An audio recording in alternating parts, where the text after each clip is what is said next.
we must ask ourselves the deep question: does the payment of dues, important as it is, resolve the underlying challenges confronting the United Nations? Though very important, I believe the answer is no. The difficulties facing the UN are not only financial, they are systemic. They concern how priorities are set, how mandates are implemented, how institutions coordinate, and how leadership navigates the world marked by rivalry, fragmentation, and declining trust. Reform must therefore be comprehensive, inclusive, and anchored in life realities of member states. In this regard, I wish to acknowledge the important and sustained work of the African Union Committee of 10, C10. The C10 has provided Africa with a platform for principled engagement on United Nations reform and has ensured that the African perspective remains present in discussions on institutional renewal, effectiveness, and fairness across the United Nations system. It works, reminds us that Africa's engagement with the UN must be strategic, collective, and forward-looking. This period of reflection coincides with another critical juncture, the forthcoming selection of the next Secretary General of the United Nations. This decision is not merely administrative. It will shift the tone, priorities, and credibility of organizations at a time when global leadership is urgently needed. As Liberia chairs the African group in New York this month, this composition is not only timely, it is necessary. As we are here together, once this year before the selection of the next Secretary General, Liberia finds this opportunity to host this composition, provide us with an opportunity to think beyond established patterns and to reflect honestly on what the present moment requires. Some have suggested that the selection of Secretary General should go to no longer be approached through informal invitation by region, but as a caution that Secretary General seeking renewal of his or her mandate may face limitations in advancing both and far-reaching reforms. These views form part of the wider global debate. The question before us is not whether Africa must adapt every plan, but whether Africa has sufficiently reflected on its own position at this critical moment. What does Africa believe that the United Nations need most now? What qualities of leadership are required to drive reforms, restore trust, and strengthen delivery across the UN system? And how can Africa, speaking with clarity and unity, shape the outcome? Africa must now be the peripheral participant. It must not, or passive observer in this process.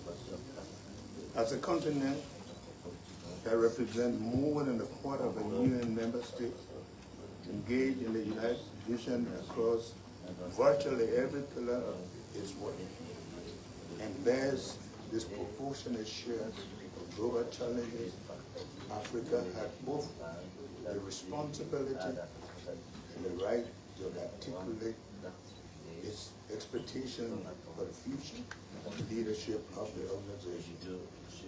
At this crossroads, our task is clear. We must engage constructively with all partners. We must welcome renewed commitments, including financial ones. But we must also insist that reform goes beyond budget, address deeper questions of relevance, effectiveness, and trust. The future of the United Nations will be shaped by those who choose to lead with clarity and courage. Africa must be among them, speaking with one voice, guided by shared principles, and committed to a modernized system that truly serves all nations. I want to thank you.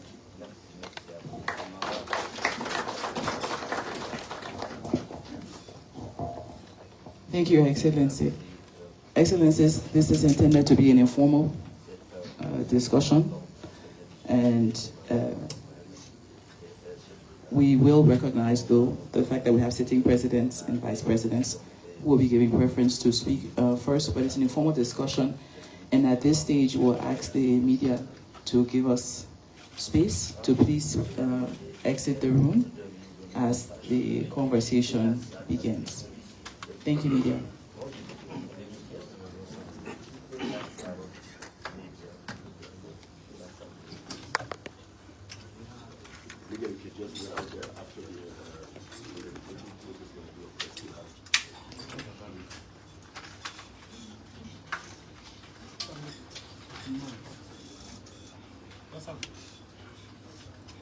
Thank you, media. That includes photographers as well.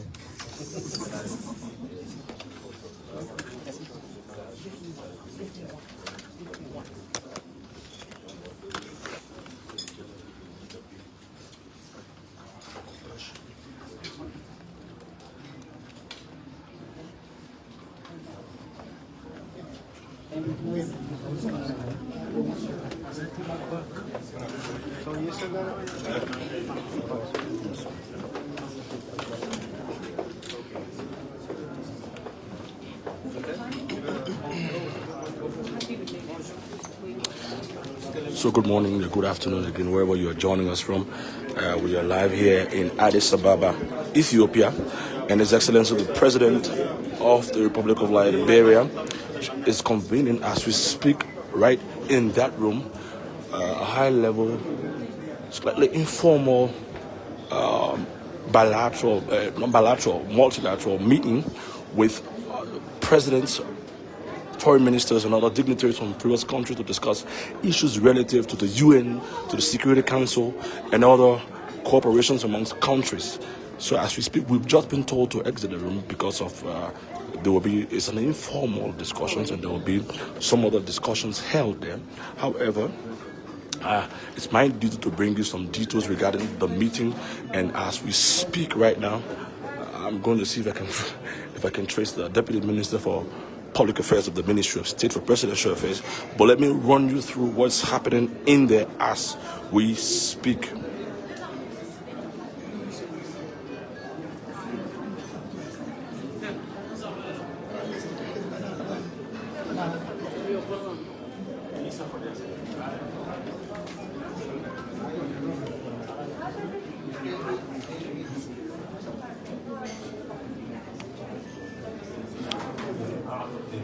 So I know we have the President of Ghana, we have the Vice President of Gambia, we have the foreign ministers from various countries in there, and this is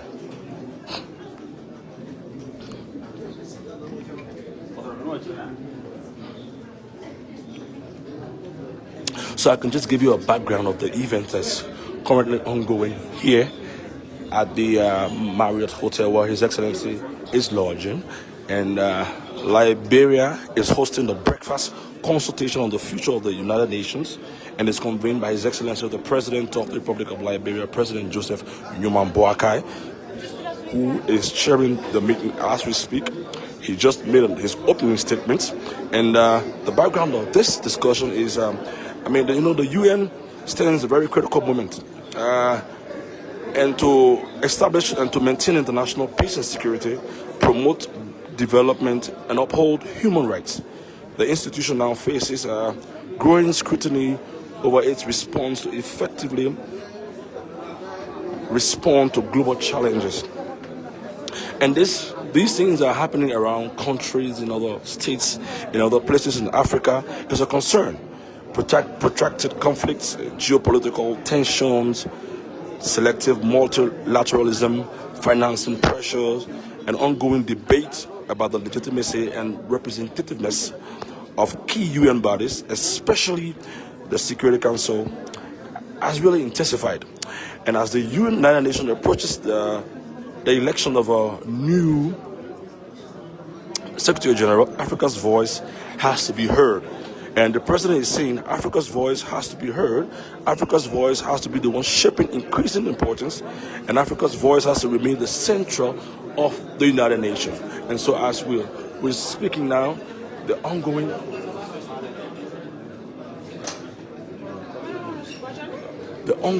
discussions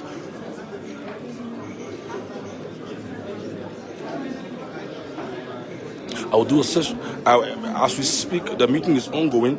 And what is the objective of this meeting? What will be the objective of the meeting? The objective of this meeting is, first of all, to take stock of the current state of the United Nations, multilateralism, explore Africa's collective position on UN reform and leadership, assess the feasibility and implications of an Africa candidate for Secretary General. His Excellency is pushing the need to have an African as Secretary General of the United Nations, and also identify strategic pathways for Africa to shape the future of global governance. Right in front of me, I have the Deputy Minister for Public Affairs of the Ministry of State for Presidential Affairs. I have here with me the Deputy Minister for Public Affairs of the Ministry of State for Presidential Affairs, Honorable Anthony V. Kessley. Minister Kessley, good morning from where we stand. And His Excellency the President just a few minutes ago introduced the session, and we were told to exit because it's like an informal meeting. What is the essence? How important is this meeting for Liberia, for Africa, and for the war entirely?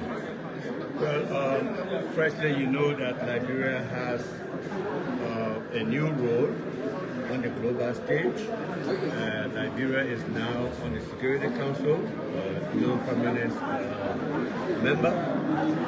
Liberia just assumed the position of chairmanship for the African group at the United Nations.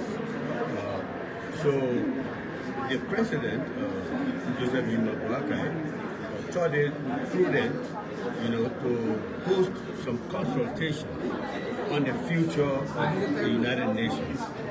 So this is that consultation. It is a kind of historic moment for Liberia. I don't recall in history a gathering like this being convened by Liberia of other heads of state. All of them to respond like this, overwhelmingly like this, and come and consult, a conference convened by Liberia. It is unprecedented. As time to be corrected, it is very historic, nonetheless. So this is a consultation. They're going to be saying a lot of things. In there about the future of the United Nations.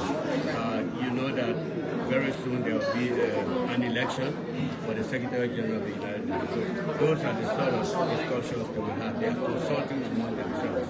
And so Liberia is currently on the non-permanent seat as a member of the non-permanent seat of the Security Council. How does that correlate with this one, and what does that do to Liberia's image on the international scene and in Africa? Well, I think Liberia is being taken much more seriously. Liberia has been looked up to like before. Liberia's history, when Liberia was basically the only independent country here of the first republic on the continent. We led in many areas when it came to global multilateral issues, even regional, sub-regional issues Liberia led. So this is really showing a coming back, a kind of restoration of Liberia to its position of leadership. So basically, we are in the United Nations. We are chairing the African group. So it puts a responsibility on your shoulders, to consult, and so that you can perhaps have a common position, so that when you go on the floor at the United Nations, you are not fighting among yourselves, and you are doing it, taking Africa's interest primary. I think that's where this idea comes from. So, the last one. I mean, Liberians back home and abroad in the diaspora will say, okay, yes, we're flying high in the international scene in Africa. How does that translate, as we say in Liberia? What does that do to the bread and butter issue of Liberians who think, I mean, yes, you sit there, but that one can put food in my pocket, you can put food in my stomach, you can put money in my pocket. How does this affect them? That's a layman perception. Anything that goes on in the country that is good is a bread and butter issue.